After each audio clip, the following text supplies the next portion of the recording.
Previously on Jeep Roscoe.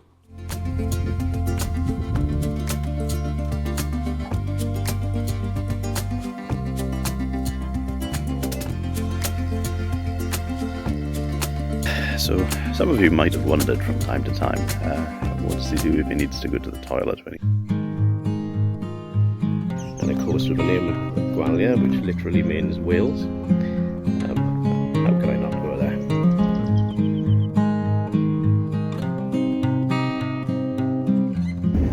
So effectively I would have done the Nullarbor in 2 days.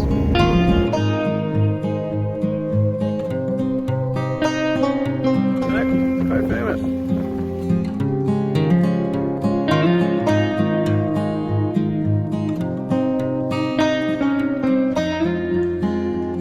Yeah, they really got some nice beaches.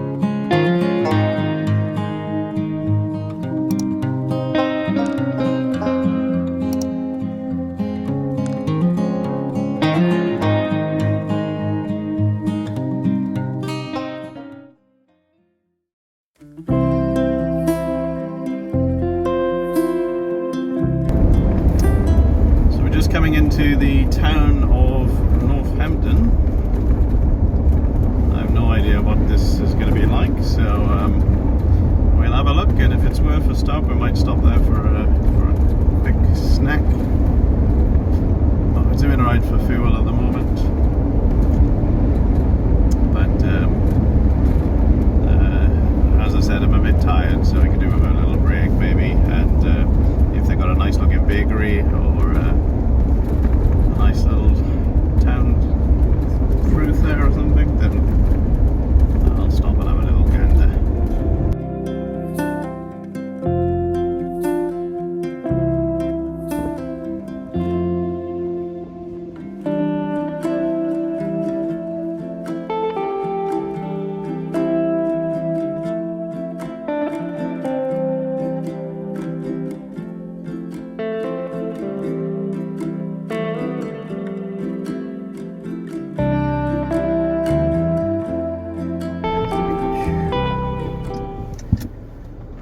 For a walk, stretch my leg, freshen up a wee bit, hopefully.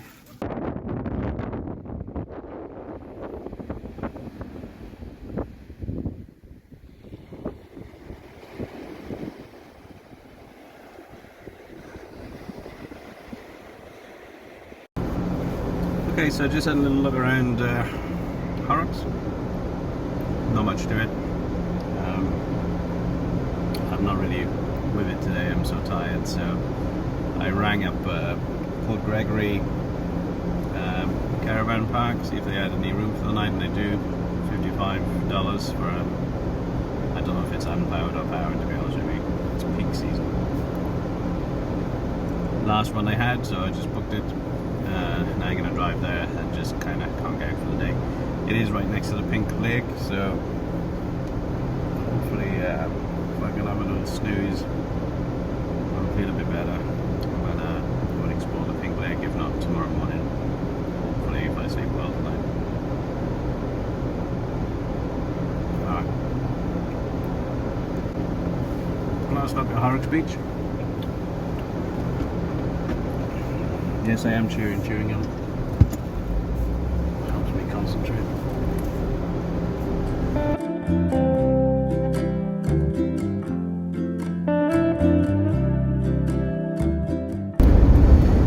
This might turn out to be a very picturesque drive along the coast.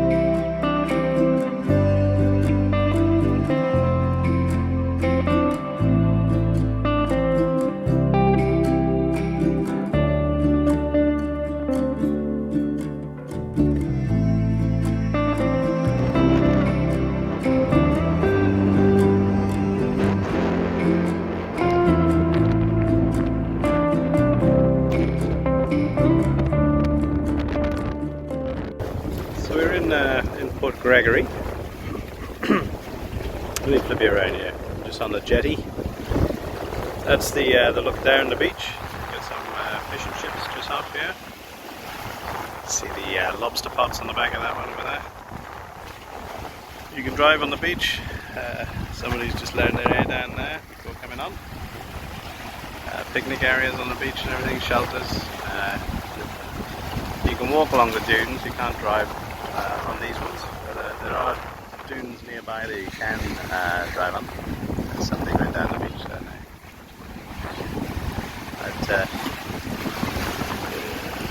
I'd say Horrocks is actually bigger than Port Elliot. And Port Elliot is the kind of place that you come into and then there's nowhere else to go. You've got to turn back and go back and down. You can see, as in Horrocks, there's a line of breaking waves out there, which indicates there's a reef system offshore.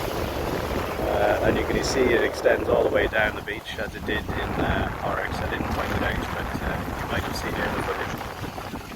Nice little campsite I'm on, if not a little bit close to my neighbours, but it's a grassed area, and I love being on grass.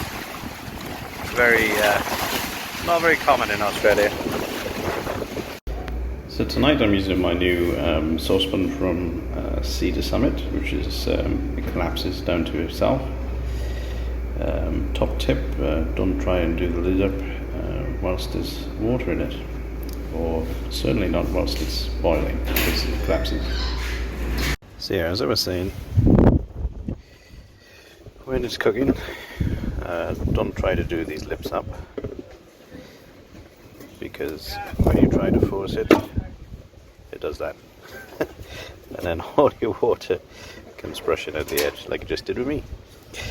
I believe these are only for holding and then securing, so when you flatten, you put these on and then do those up, ensure it doesn't come back up.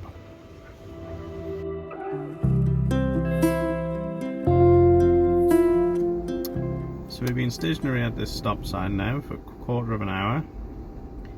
No sign of anything happening. This is how ridiculous some things in Australia are, right? Rather than having an automatic street light here, they'll pay a guy like $60 an hour to stand there with a stop-go sign. Then, when we eventually do move, you'll see another car will come and it'll escort us the other way, all the way to the other end. Now, any other part of the world, you just have an automated light here, and you wouldn't have an escort because, you know, it'd be quite obvious to everybody where you're going. But no, you'll employ, like, you know, 3 people just to do the job of an automatic light. Now, on one side, that's really good because it's a sign that the unions have basically got a lot of control here, and there's more jobs for people and everything. But on the other hand, I can't abide waste, and this just seems like a massive amount of waste. Alright, here goes. Let's have a look. What's happening? Anything? No.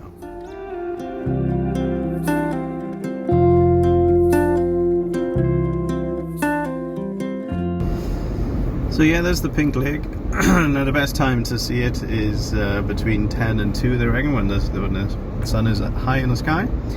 But I'm not sticking around this morning, as you can tell from the buffeting of the car and the wind outside video. The wind is howling today. They've got a severe weather warning for wind, high winds. And having camped on my roof last night, I can attest to that. So I slept. I went out like a light from about 10 p.m, 10:30 p.m. Until about 2 a.m. when I had to get up to go to the toilet, and that was when the wind picked up. And after that, the noise was just ridiculous in the rooftop tent. With hindsight, you know, take a learning from this, that where they put me was really exposed and by the coast, so we should have anticipated wind, really. Always try and get a little bit of shelter, I think, at least on one side if you're in a rooftop tent. I'm quite new to a rooftop tent as well, so I haven't got used to it, but also the fact that, you know, the wind was so fierce at points last night that I was afraid that the fly net was going to rip off. So I'm not used to how durable the rooftop tent is. I'm glad to say it held up really, really well. But you know, it's going to take a while to get a little bit complacent about the wind. But I think the big takeaway from this is always try and get a little bit of shelter. So we're heading for Kalbarri today. I didn't have much signal in Port Gregory yesterday, but I managed to ring through to a campground in Kalbarri. They left me a voicemail back because they couldn't get through to me, saying they have got space, but they're not open until 9 o'clock, so 10 minutes now and I can give them a ring and try to secure something, because everybody else I reached out to, the Murchison house station, etc., I've heard nothing back. I've tried to ring and ring, but no joy. Failing that, there is a free campsite in Kalbarri called Galena Bridge, so there's also that to check out, like a council run kind of one. Anyway, we're going to crack on now. So there's only one road in and one road out of Port Gregory, so we're going back on the same road, and then we're going around the other side of the lake and up the coast.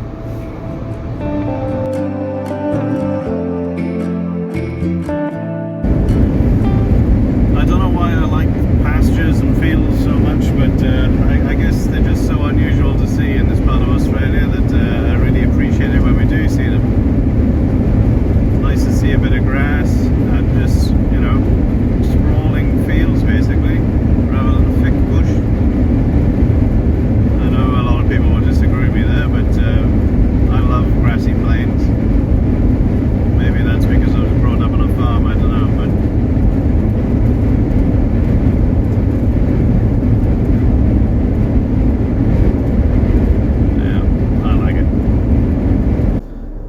we're just about to enter Kalbarri.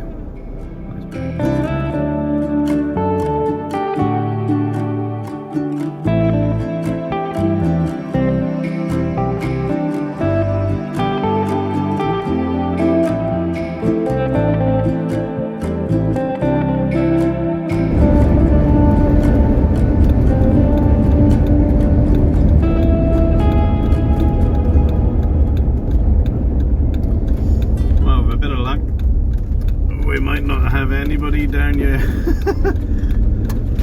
So this is the southern part of Kalbarri National Park, the coastal cliffs, before you kind of descend down into the town.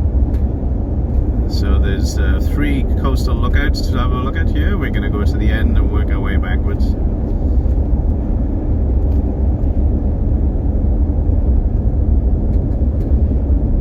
Just keep you recording until I get to the very end lookout, which I think is the Eagle Lookout, and then we'll stop and work our way backwards.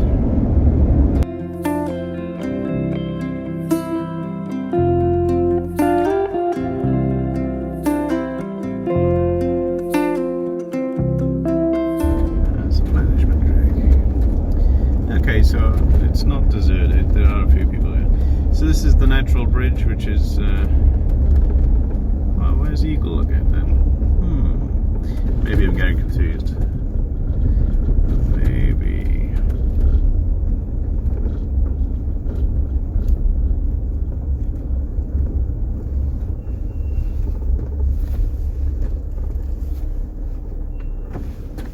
Oop, that'll be the curve.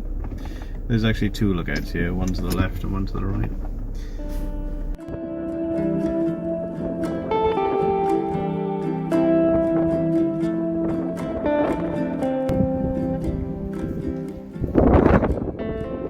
Out in force today. It crawled all over my phone.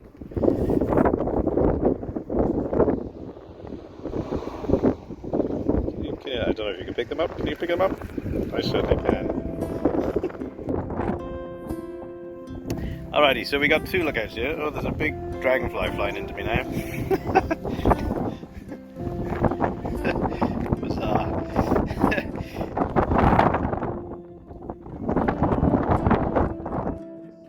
So this is the Natural Bridge lookout. It reminded me very much of the Australian Bight as I crossed the Nullarbor, just because it's sweeping kind of cliff lines which look out to the sea.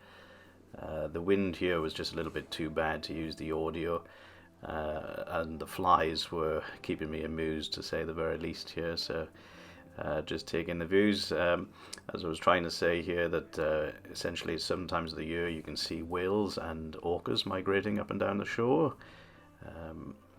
They migrate north during the winter and then south during the summer for the warmer waters down in the south.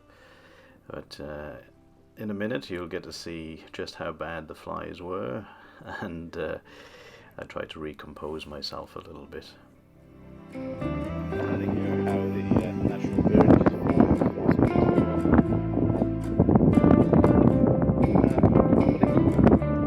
and then a little bit about the kind of wildlife that you might see. These flies. This is Castle Cove. Look out.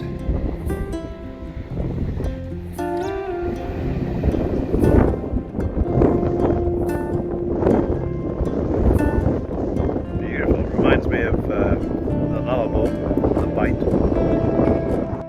And then we walked on to Island Rock Lookout, which was just along the cliff top a little bit. As you can see there's a trail that runs all along the coast, which there's a little interpretation board up here, which I'll go and read from rather than misquote. The flies are just not relenting at all today, and it is not pleasurable at all to walk along here, and very windy as well, hence the voice over here.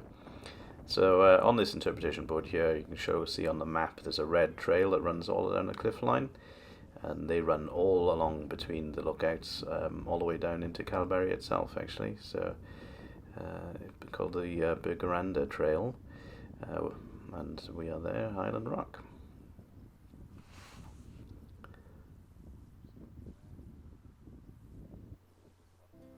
So we're going to head over to Grandstand Lookout and then onto the main road and down into Kalbarri proper. Alrighty.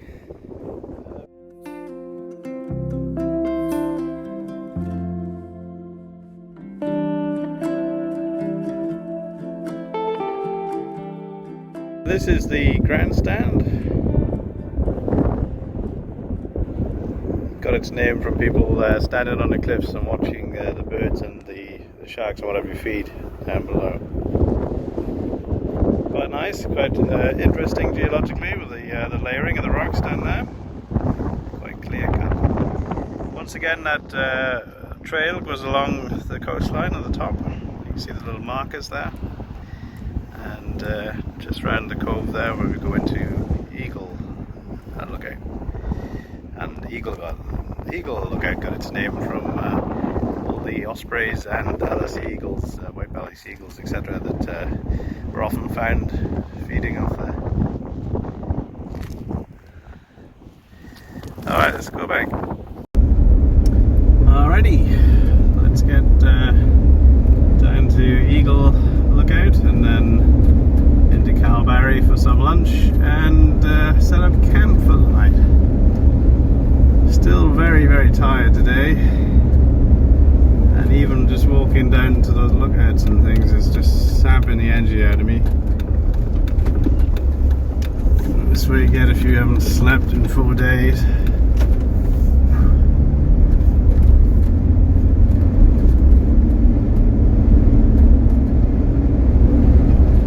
Hopefully in the campsite I can find a shady spot out of the wind without too many flies.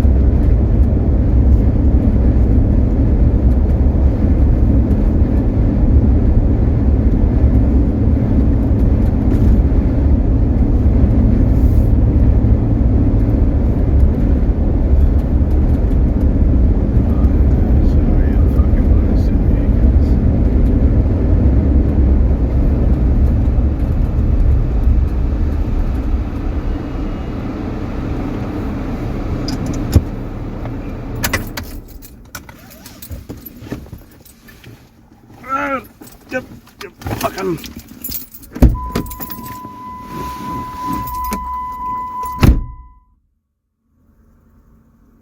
So what's happening here is I got extremely excited because as I was driving up the road, I thought I saw something that I've been searching for years and years and years. Stopped the car urgently, just struggled to get out because the seatbelt was in the way, and just grabbed my camera and run back down the road to see if I could take a photo of this. This is a Thorny Devil. It is something, a reptile that I've been trying to see in South Australia for about 6 years. I've gone up to the Simpson Desert to see it and didn't find one. And here I am on the way out of Kalbarri National Park, and there's one in the middle of the road. So I raced down, and I've taken a few photographs and a short little video here on my Nikon D850. And I'm lying in the middle of the road taking these photographs, basically trying to be aware of any traffic coming towards me or not. And after a short while on the road, there were a couple of cars coming, so I flagged them down, and they came to a stop next to me, and I said to them, I said, just let you know, there's a Thorny Devil here. And the lady that was driving said to me, a what? I said, a Thorny Devil. She said, a horny devil? This is the car now here. And I said, no, a Thorny Devil. And I pointed to it, and she looked down to see it. And I was expecting her and the rest of her car to be as excited as I was. And she just went, oh, okay. I just drove off. So I don't know if they're just very common around these parts or not. But I was extremely excited.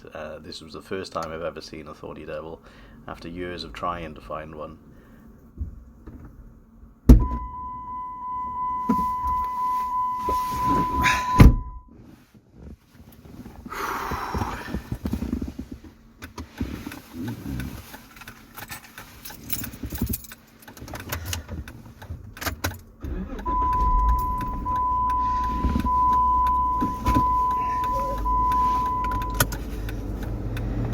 So a Thorny Devil.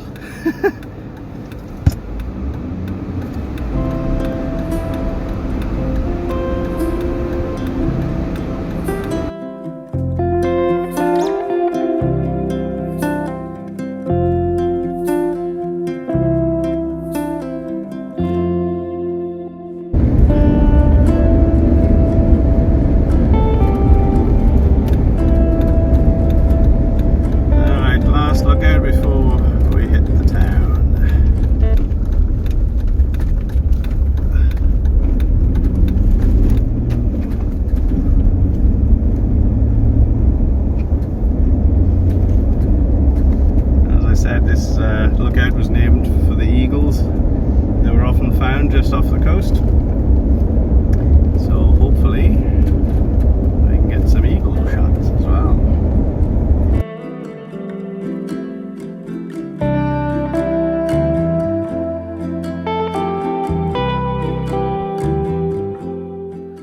So I could tell that I was going to like Kalbarri. It was perhaps a little bit busier than I would have liked, but look at this. I mean, this is Eagle Lookout, which is the last of the lookouts before we get into Kalbarri, and I love the coast anyway, but this is just extraordinary coastal scenery here. The cliffs, this little beach down there, which is Eagle Beach. You can actually walk down there if you wanted to, but as I said, we were getting on in the day now, and I was quite keen to get to Kalbarri and get set up because I was quite tired.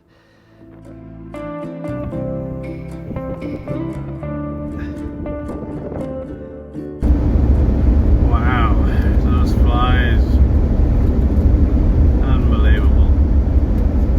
I don't think I've seen them that bad since I was up at Lake Eyre in South Australia, which you just had to wear face masks for all the time.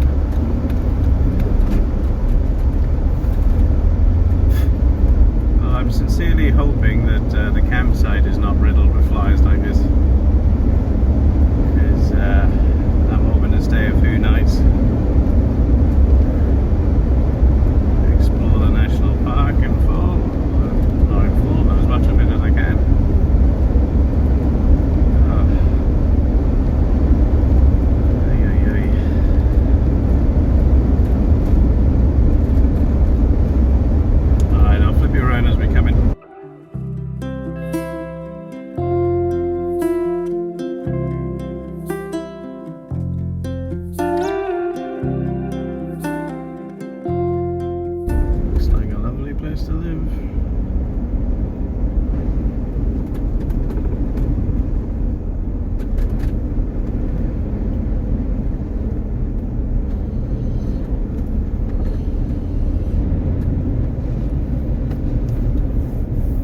So I've had quite a lazy day today in Kalbarri. I'm staying just kind of up on a hill across the other side of the road. We're coming up to sunset, which will be in about 20 minutes. So I just thought I'd quickly excuse me, just swallowed another fly. This is the beach that's in front of me. The sun is going to be setting right there. Got these nice tufts of grass in the sand, so I can get down low behind those. A little bit of rubbish on the shore there, so I'll pick that up. You get the boats here, and this is actually the Murchison River. There's the river mouth out there where it meets the ocean. There's a sandbank over there, but yeah, should be a very nice spot.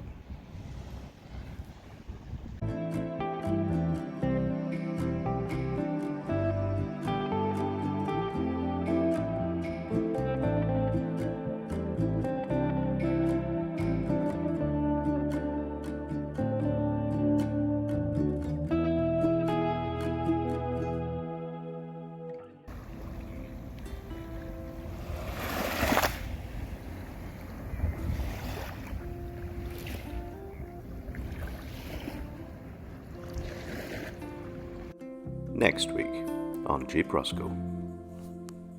I was wondering what was rustling in the bushes. It's in Kalbarri that were damaged by the typhoon. So that's one of the sky bridges.